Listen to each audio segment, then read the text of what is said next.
Peter asked me to speak about the Feast of Tabernacles, and that we should just discuss that. And I want to rather make it a kind of an interactive thing this evening. Really? So, what does that mean? That means you might get overdosed by talking. That's okay. I can listen. So, Godfrey, jy nou daai skrif daar? Yes. Colossians 2 and verse 16. Yeah. Okay, so let's see if you can read 16 and 17 for us. Okay, therefore do not let anyone judge you by what you eat or drink, or with regard to a religious festival, a new moon celebration, or a Sabbath day. These are a shadow of the things that were to come. The reality, however, is found in Christ. Okay, is that the end of it? Okay? 17. Yeah, alright. So, I don't know what translation that is. It's more or less the same as this. Who's got another translation? NIV. The King James. Okay, go for it. 16 and 17. Let no man therefore judge you in meat or in drink or in respect of an holiday or of the new moon or of the Sabbath days or in part which are in shadow of things to come, but the body is of Christ. Okay. Fanny, what have you got? I've got a bit of interlinear. Okay, go. 16, yeah. Let no man therefore judge you in meat or in drink or in respect of a holiday or of the new moon or of the Sabbath days, which are a shadow of things to come, but the body is of Christ. That's the Lily of the King James. That's the King James. Okay. Yeah. Good. Anybody got anything different? I got the same. Is it? Okay, now I'm going to read you Amplified, okay? Therefore, let no one sit in judgment on you in matters of food, that's the meat that you've all been heard about, and drink, or with regard to a feast day, because all the holidays were feast days in the Old Testament, or a new moon, or a Sabbath. Such things are only the shadow of things that are to come, like you said, Fadi, and they have only a symbolic value. That's new, eh? But the reality, the substance, the solid fact of what is foreshadowed, the body of it, belongs to Christ. Okay? Now, Quite a lot extra. Extra, yeah. So what are they trying to say? Eric, can you tell me what you think this writer of Colossians, which is Paul, is trying to tell these guys in Colossae? Well, verse 16, it's just not like, don't be judged by basically what you do. Yeah. That's what I get out of it. And verse 17, it's for what is to come. That's kind of what I get out of it. Okay. It's like really cryptic, eh? Yeah. Peter, what do you think the writer is trying to tell the guys there? I agree with Eric on that first part there, that, you know what,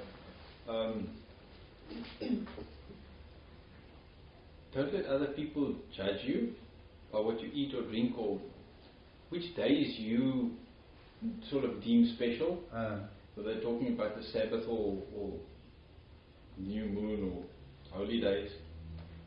So, to me it sounds like he said, don't worry about what other people say about what you're doing. Yeah. What's got me off guard though is verse 17, Okay. where it says it's a shadow of things to come, but we're talking about the New Testament here. Well, this is very early in the New Testament. So, That's exactly what's happening Yeah. at the moment. it's terribly so. Remember, this is Paul writing in about 60 AD, eh? So 30 years after Jesus. So there's still a lot to come. I mean, we're already 2,000 years later. Yeah.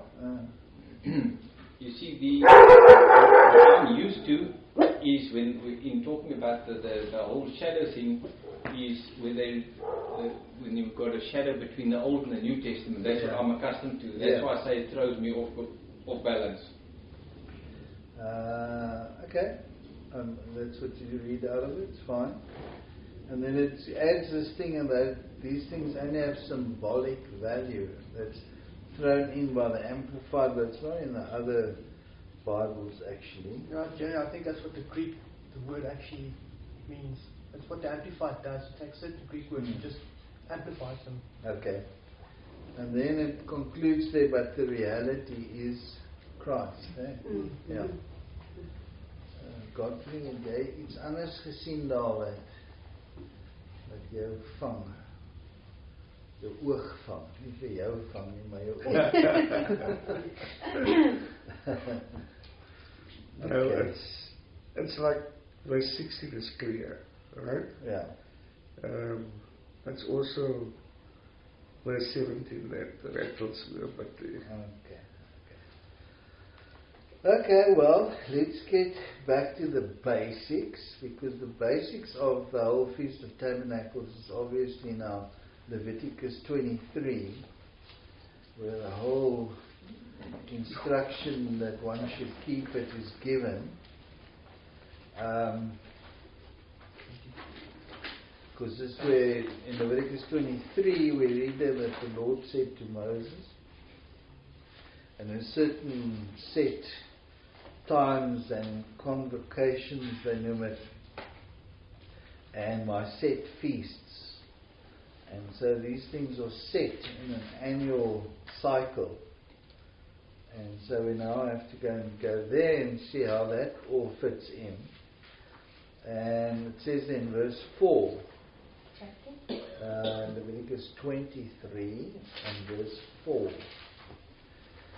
These are the set feast or appointed seasons of the Lord, holy convocations, which are like set aside days, you shall proclaim at their stated times. Okay? And then he goes on, I think the first one is all about Passover and so on. And then, where does it start about the Feast of Tabernacles? Remember October, there we go. Let's go to verse 24.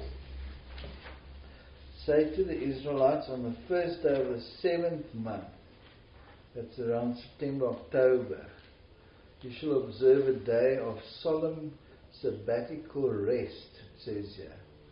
A memorial day announced by blowing of trumpets at a holy assembly. Okay? Not allowed to do work and all that sort of stuff, and then you have the Day of Atonement, and we go, verse 34. Say to the Israelites, the 50th day of this 7th month, no, the 15th, sorry. The 15th day of the 7th month, and for 7 days is the Feast of Tabernacles, or booths, which sukkahs, to the Lord. And the first day shall be a holy convocation, and you shall do no work, and for 7 days you shall offer an offering made by fire to the Lord. And then you have another holy convocation, and it's a solemn assembly. You shall do no work, and so on and so on and so on. So there we have the proclamation to keep the Feast of Tabernacles. Right. And so, let me just see if I've caught all of it. And you shall keep that, and you shall dwell in booths, it says in verse 42. And all native Israelites shall dwell in booths, that your generations may know that I made the Israelites dwell in sukkahs, booths, when I brought them out of the land of Egypt. Okay, and so that was the purpose of it. Great. So here we have a injunction in the Old Testament specifically for the Israelites to keep the Feast of Tabernacles. And it's to remind them that God took them through the desert for 40 years and He made them dwell in booths, shelters, and He provided for them for 40 years.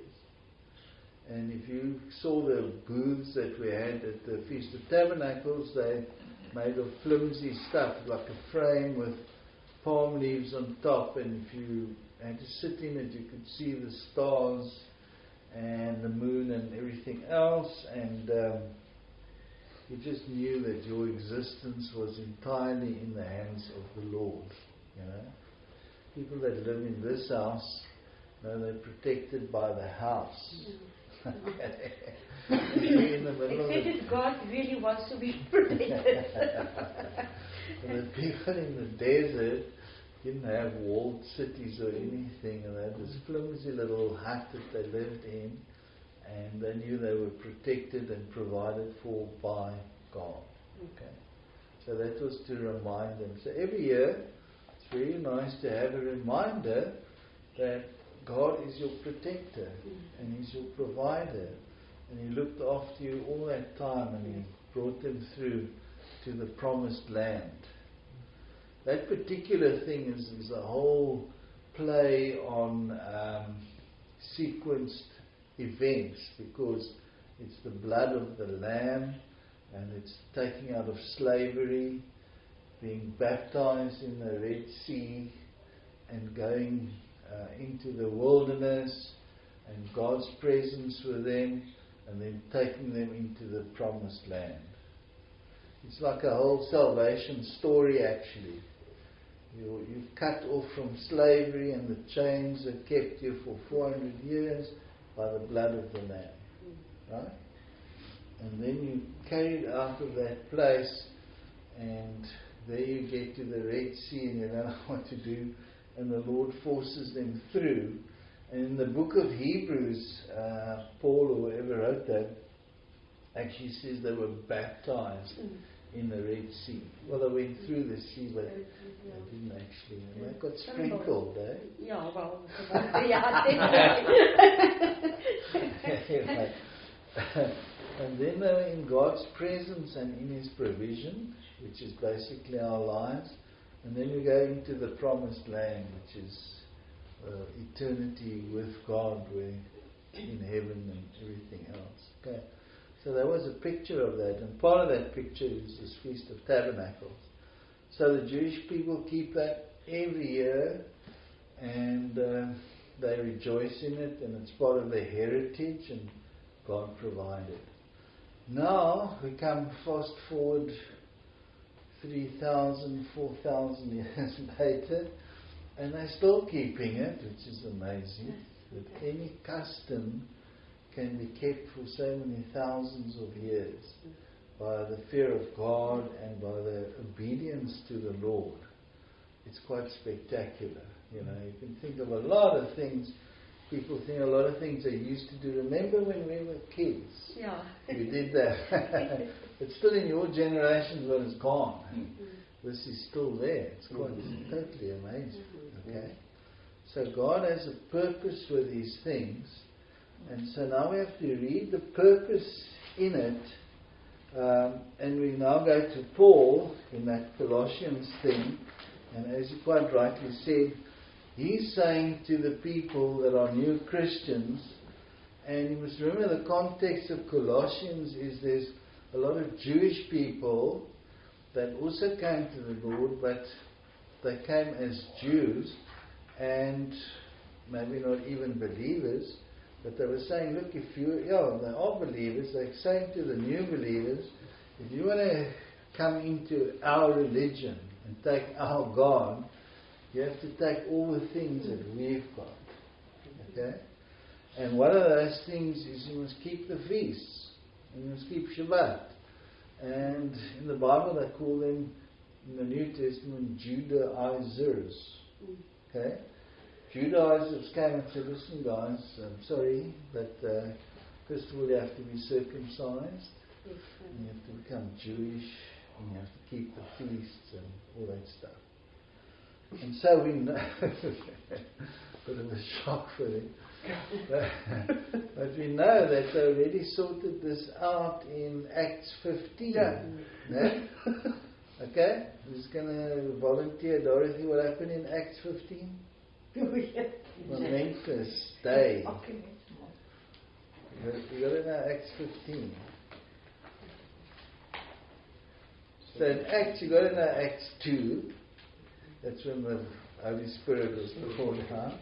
You got to know Acts 10, because that's when the first Gentiles came to the Lord. That's Cornelius. And you got to know Acts 15, because that is the Council of Jerusalem. Okay? And that's when they said, now what must we get these acts to do? Must they be circumcised? They do all those things.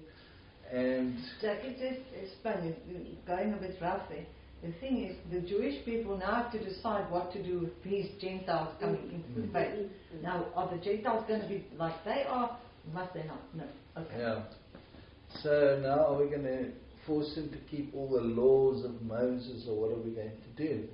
And then they just decided, James or Yaakov said, no, after deliberation, it's not necessary for them. They must just do the 4 basic things. And they asked, what are they? You won't allowed to eat meat with blood. Yeah. It's not the thing that It's matters. only 4 things, and it's blood is a big thing, and they're allowed to eat blood for a start.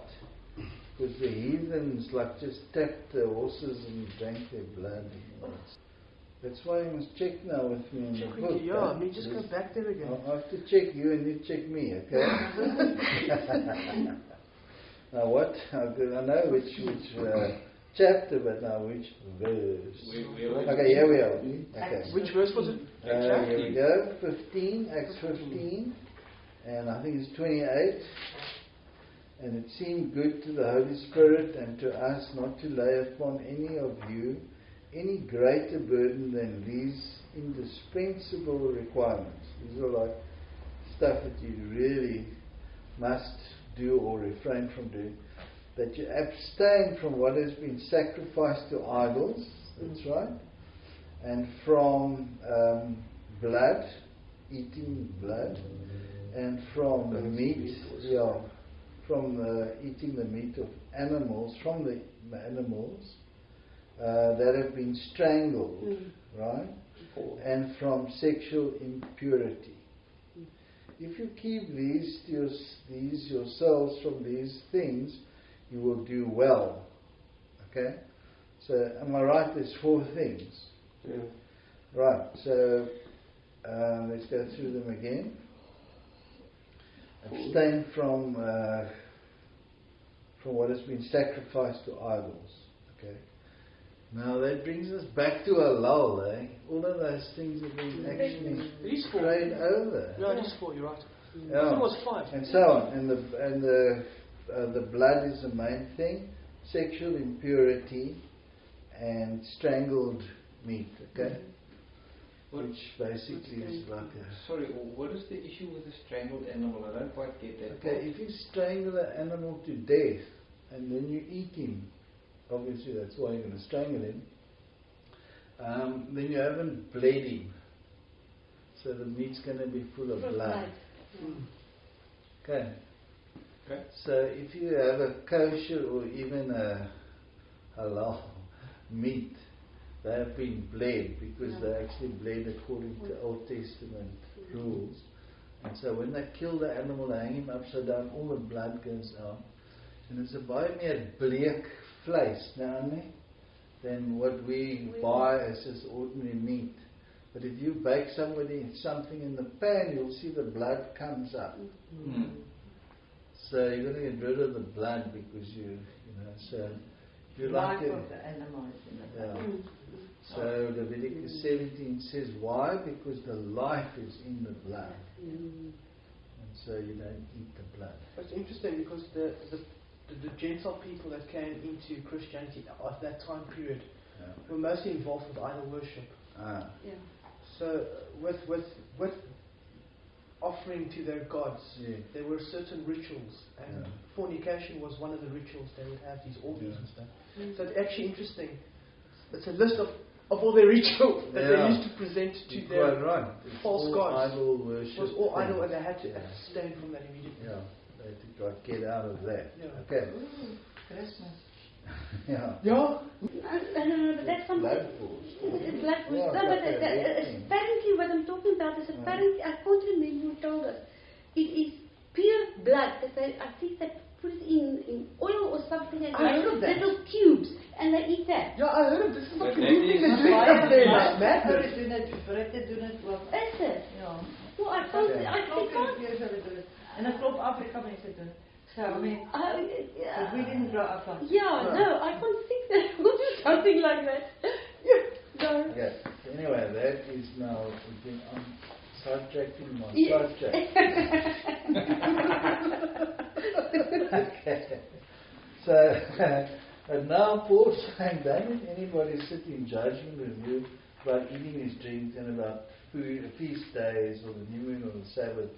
The moon cycle is in any case a sabbatical Shabbat cycle. So he's saying, in a way, if you stop there, you think, wow, he's cancelling out all that stuff from the Old Testament. Okay? But now 17 actually says he's not, in a sense. I'll tell you why. Because such things are only the shadows of things that are to come. Okay? So, in a feast day or a feast in itself, we've already discussed it before, I think, there's always the shadow of Christ in the feast. Eh? So, if we looked at those feasts, for instance, we start with the Shabbat.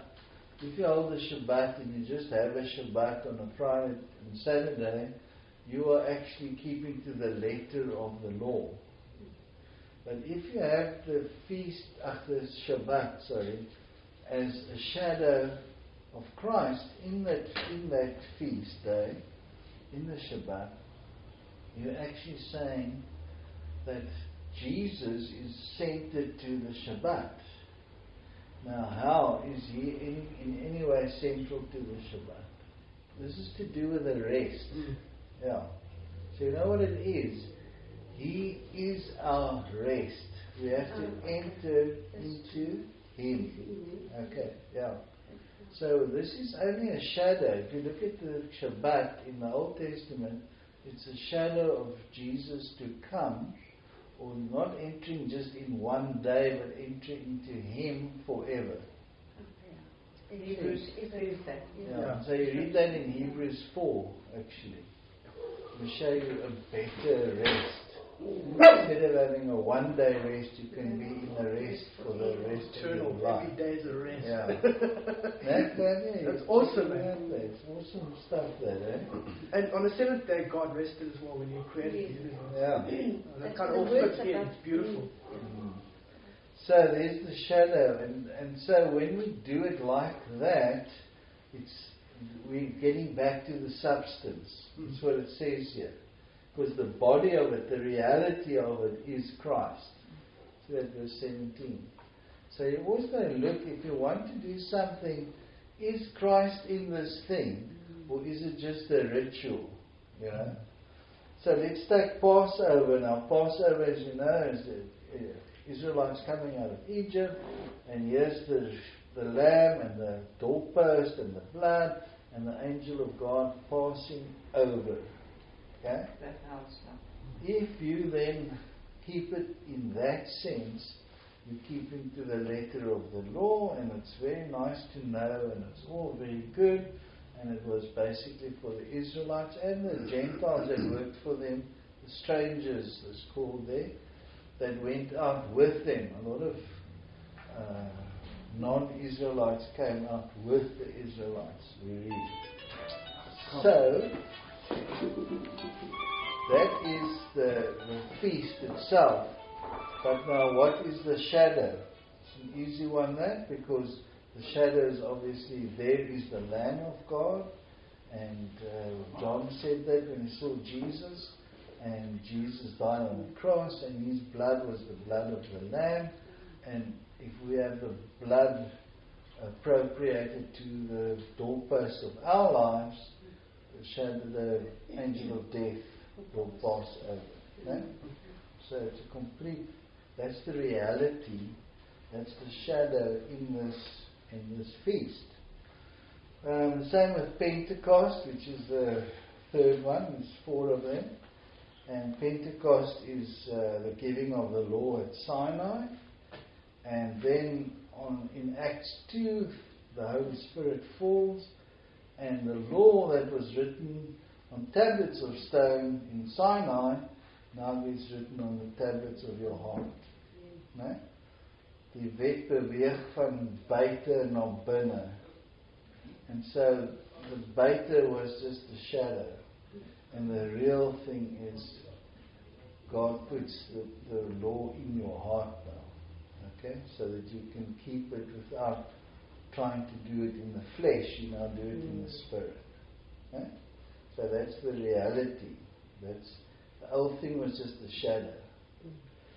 So now we get to Feast of Tabernacles, and now the question is, what is the shadow and what is the reality? No? So here we have to think, what was the shadow? What was the shadow? The shadow was, here they are in the desert plains, coming through, I don't know how many hundreds of thousands of people, okay? And they were following something. Godfrey, can you remember what they were following? Something happened there that made them move around or not move around. Cloud. So in the day they had this cloud, which if you think of it in the desert, you need a cloud. Okay, it's a nice covering. And at night you could see the presence of God through the fire, this column of fire above the tabernacle. No? And so God said, when I move, you guys have got to move, and if I stay, then stay. You can even rest a bit. Okay? So the shadow was actually God's presence with them in that place. And the fact that they could see God every day, and they knew He was with them. And so 2 tribes attacked them, the Moabites and the Amalekites, attacked them on the way through, and they were able, even though they were just slaves and not trained as armies, they could actually beat them off. So it's amazing. God was there, He protected them, He gave them food, He gave them manna, He gave them everything. So that's the shadow. So what's the reality of tabernacles? What's the reality of Christ? Where does Christ come in there?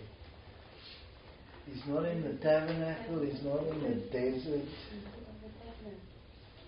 We're the tabernacle? We're the tabernacle. Yeah. You know what? It points to a future thing that still has to happen. The reality has not yet become a reality because God does not tabernacle with us at the moment. We can't go outside and check the cloud and the fire by night.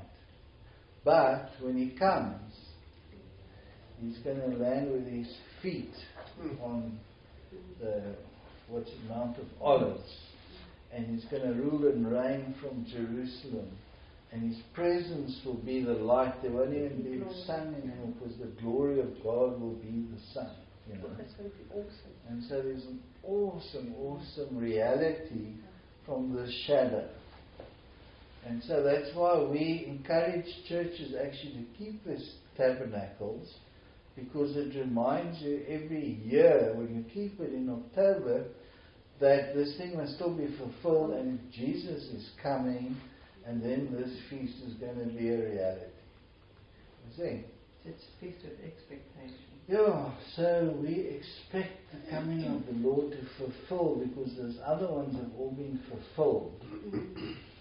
And now I want to read you something out of the book of Zechariah, which, in chapter 14. And I want you to, while we're reading this, to tell me at what point in history are we talking about? When is Zechariah talking about when he made this prophetic, wrote down this prophetic vision? What verse, Jack? 14 verse 2 and on. Okay, you guys all there? Zechariah 14 and 2. Now, he says, this is what the Lord says, a day of the Lord is coming. And it says, for I will gather all nations against Jerusalem to battle. And the city shall be taken, and the houses rifled, and the women ravished. And the half of the city shall go into exile, be captured, but the rest of the people shall not be cut off from the city. Right? Now, if you read just that, you might think, oh, but that's happened already. Okay? Because the Babylonians came and took Jerusalem and took a lot of them to exile and so on. But when you read verse 3, then you see, but no, this isn't that time. He's not seeing the Babylonian exile. Then shall the Lord go forth and fight against those nations, as when he fought in the day of the battle. So when the Babylonians took Israel from Jerusalem, the Lord didn't show up and fight those nations. And then verse 4, you can definitely see this is a future thing, because he says his feet shall stand in that day, that's his future day, upon the Mount of Olives, which lies before Jerusalem to the east. And the Mount of Olives shall be split in two from the east to the west by a very great valley. Now that definitely hasn't happened yet. And half of the mountain shall remove towards the north and the other to the south. And they shall flee by the valley of the mountains, for the valley of the mountains shall reach to Azal. And they shall flee like in the days of the earthquake of Uzziah, king of Judah. There must have been a big earthquake once upon a time. And God shall come, and all the holy ones with him. So he comes with his angelic beings and maybe the saints of the Lord as well. And it shall come to pass in that day that there shall not be light. The glorious and bright ones shall be darkened. That's the heavenly bodies. And so it goes on, right? And verse 8, and it shall be in that day that living water shall go out from Jerusalem, half to the Dead Sea and the other half to the Mediterranean, in summer and in winter. Definitely not happened yet. And the Lord shall be king over all the earth. And in that day shall be one, and his name one. All the land shall be turned into a plain, and so on and so on and so on. But Jerusalem shall remain lifted up. Okay. So let's go to verse 11. And we dwell securely there, and there's plagues, and so on.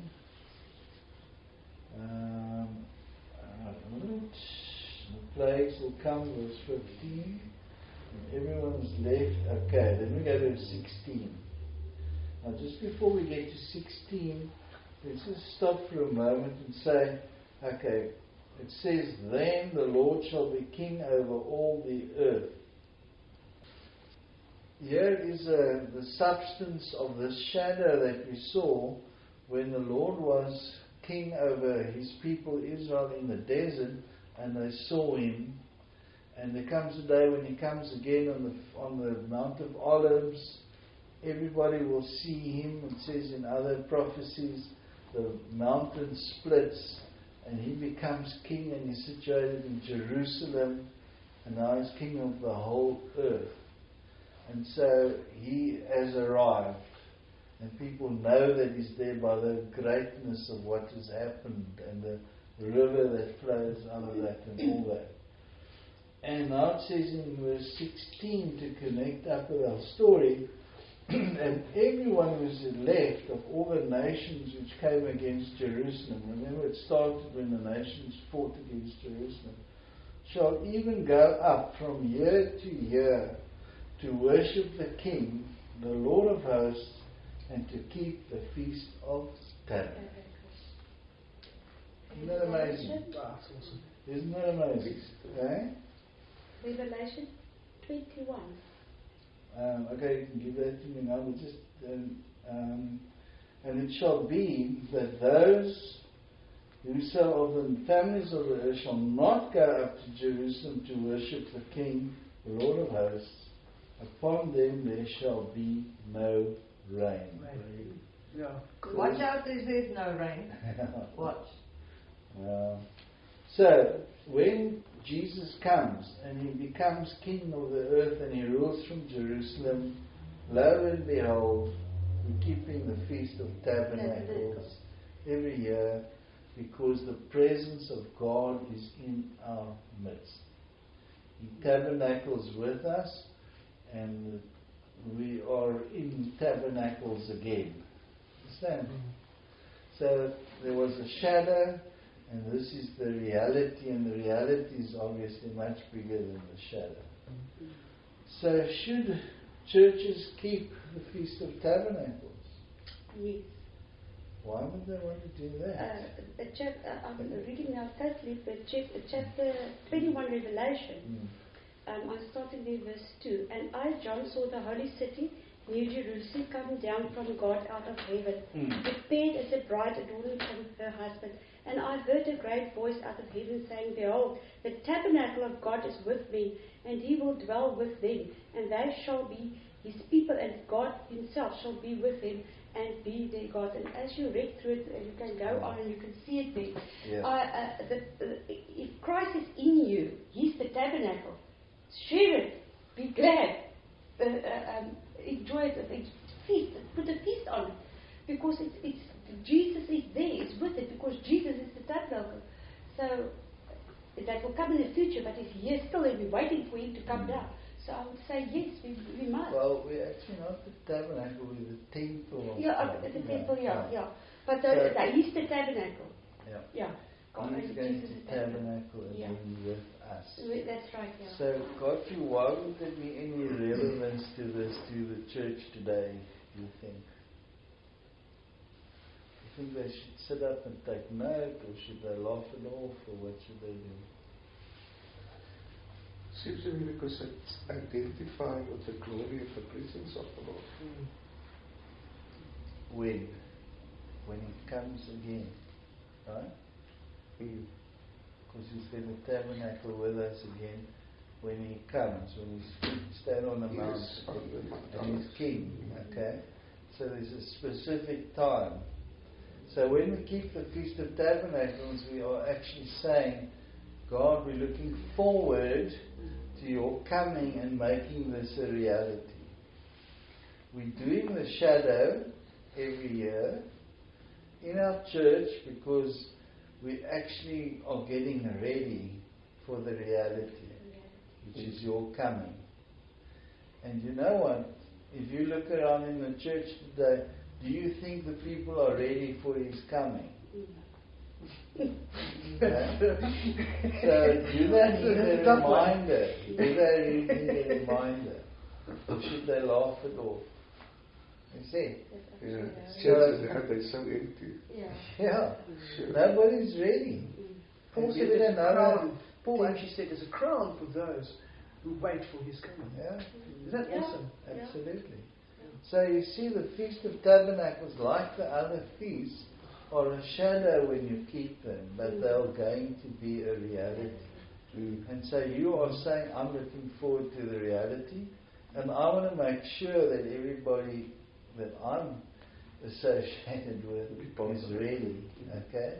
And it's a practice, because when Jesus is the King, we're going to go up there in any case. This Zacharias says every year you will go up. Yeah. It doesn't say you'll go up to Passover or anything else, because those feasts will then be already fulfilled in everything that Christ has done.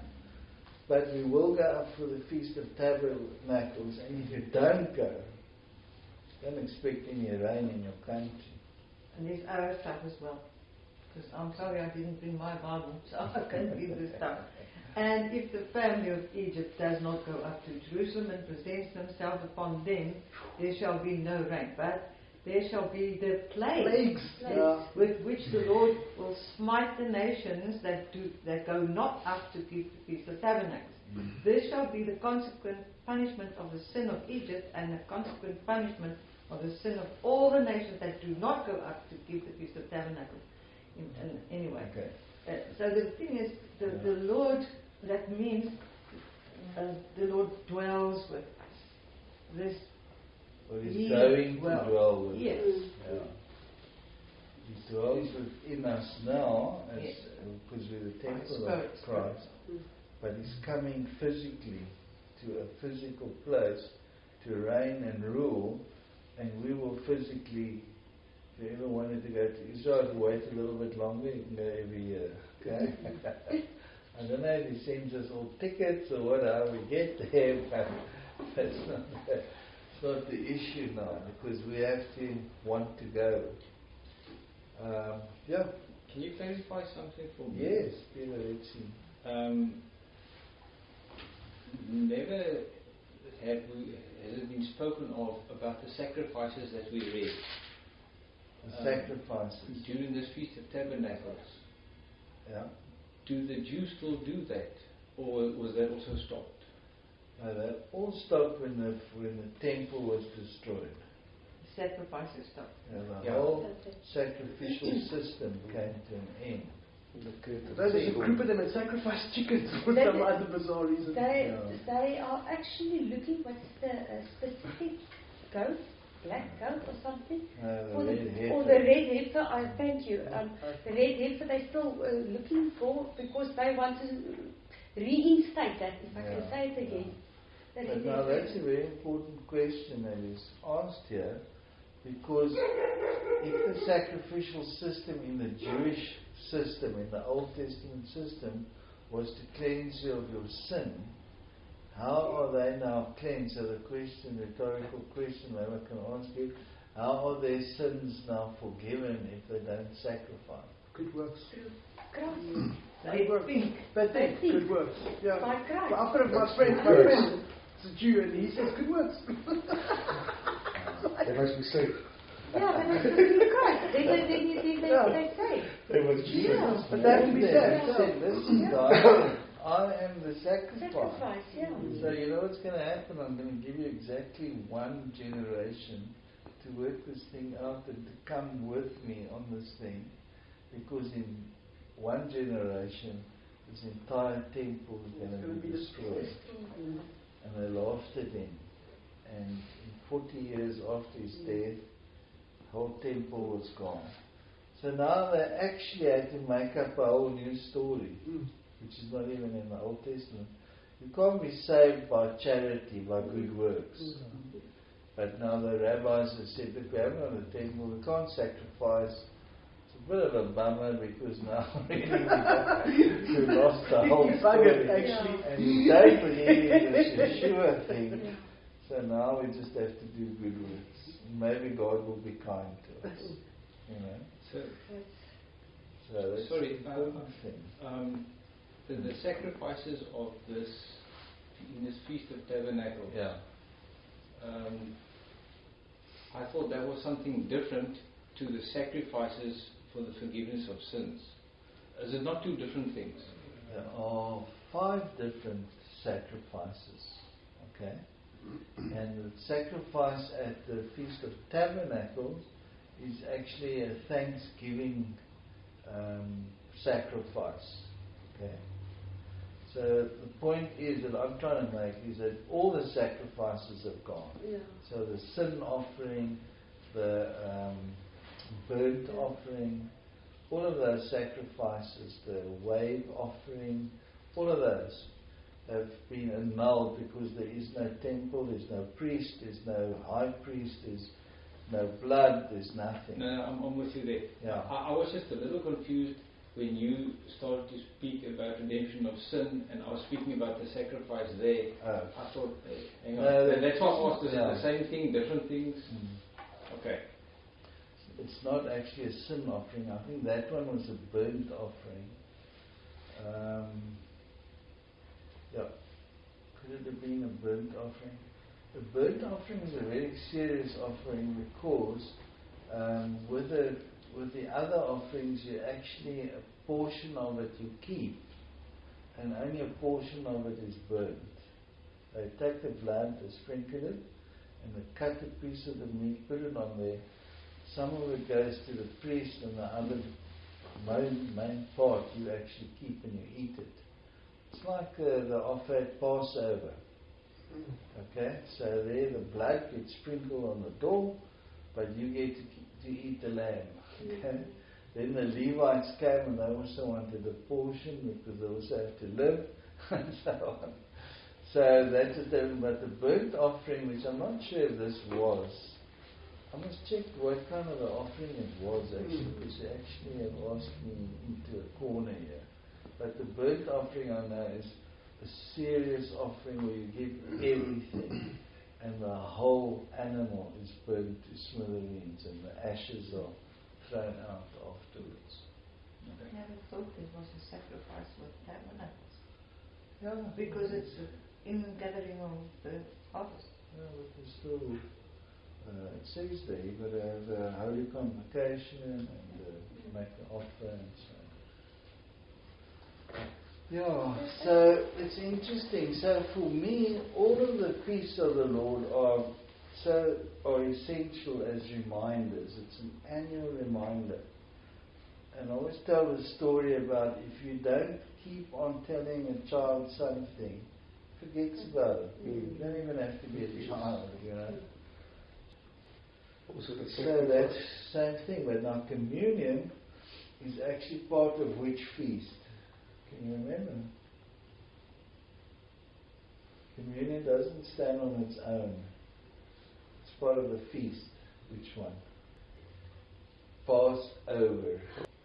So when they hold the feast, now we're actually getting into why it's disconnected, is because that feast is not about what you were talking about. It's about the blood, and it's about the unleavened bread that they had. So when you do Passover as a feast, and you go back to the shadow, you see, if you don't have the shadow, you won't know the reality. So when you do the shadow, you actually break the bread and you drink the wine, which is the symbol of the blood. And that's the shadow. The reality is Christ. His body was broken and his blood was shed. And that is the new covenant. So actually, think of this now. This could be a thing just to put in the back of your head. When Jesus is sitting there at the Passover and he's breaking the bread and he's pouring the wine, and he says to them, whenever you do this, think of me. Yeah. Now what is the this? So what he's actually saying, every time you have the Passover and you do this breaking of bread and the wine, think of the feast, then think of me, bring me in remembrance. So we do it a bit more often, we do it every month, and it's not Passover, but the thing is we disconnect it from Passover. And that makes it less impactful than if we do it and remember him at the feast. Because then it comes with the whole background of the lamb and the unleavened bread and the going out of slavery. That was, remember, our discussion on that? You've not been reminded that you were slaves and that you had been taken up and that you've been taken out by the blood. And that is where we had a comparison from you were slaves of the keep there, and you were slaves now of sin, and you freed from sin. Remember, that was the comparison where we started, and then we went through it. See, so all of this stuff is connected, apparently. There's no loose ends here. Okay. On that same thing, if you've going from the bondage and all of that. Yeah. But on the flip side, Yeah. if you take it, you're saved from death. Yes. Yeah. Forever. In both as well. But, Yeah. yeah. Yeah. But That's the ultimate. when I had a debate with somebody once about the feast, and they were trying to convince me that I am now following the law. And my argument was that I find the feast important is because firstly it shows me what Christ did. Yep. And it also gives me a reference to what He's going to do in the future.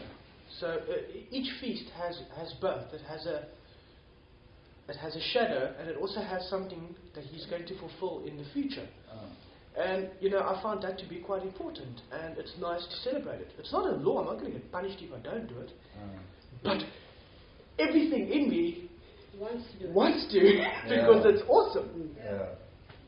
And Exactly. and I get to experience that mystery which Paul was talking about, which is the Jew and the Gentile being one. And it makes it more exciting when you're actually doing it with the Jewish people as well, because you can actually experience that. Believers, Believers, yes. Yeah. You experience that one new man that Paul was talking about, that mystery, that the Jew and the Gentiles become one. Yeah. And it's awesome, and that's why I celebrate it, and that's why I go to the feasts, and that's why I try at least to celebrate all of them. Anyway, so getting back just to finalize the thing on the Feast of Tabernacles and the other feasts, I do believe that the shadow is important for us to see the fullness of the reality. And so when you get now next time to Passover, you will understand it better, because you know the shadow and you know the reality. And so we haven't had the reality of tabernacles yet, but we expect it. And so every year we're expecting. All the other feasts were fulfilled on the day of the feast. Jesus died on Passover, not a week later or 10 days or 3 months later. And Pentecost happened on the day of Pentecost. It says there that the disciples came to Jerusalem for the day of Pentecost. Okay. So at that day, the Spirit of God fell on everybody, all spoke in tongues and all that. So it was fulfilled on the day. So you can, I think, be clear that Jesus is going to come during the Feast of Tabernacles. I wanted to say exactly the same now, because they also, in talking about on the Passover, they reckon also, after the long thing that I read, that the possibility that Jesus was conceived was also possible, it was in the Passover time. So the fact that he possibly, Wow. the Passover, if we look at, just the normal from to Christmas, that's how they work it out, but not how they work it, but the thing that they have, the history is on. But they also, therefore, for that you now give that the possibility that Christ will come again in the Passover time is so much greater, because everything is in that period. Right from the Old Testament, everything is in that period.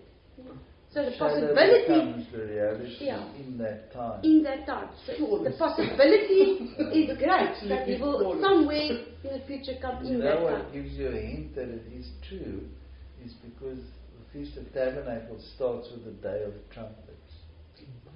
And then Revelation says 7 days. when he comes, the big trumpet will blow. Yes, right? Yes. So hear the trumpet, and then Tabernacles arrives, Jesus arrives, he comes to Tabernacles with us. So every tabernacle is important. But the church doesn't even know when Tabernacles is. They wouldn't have a clue. Yeah.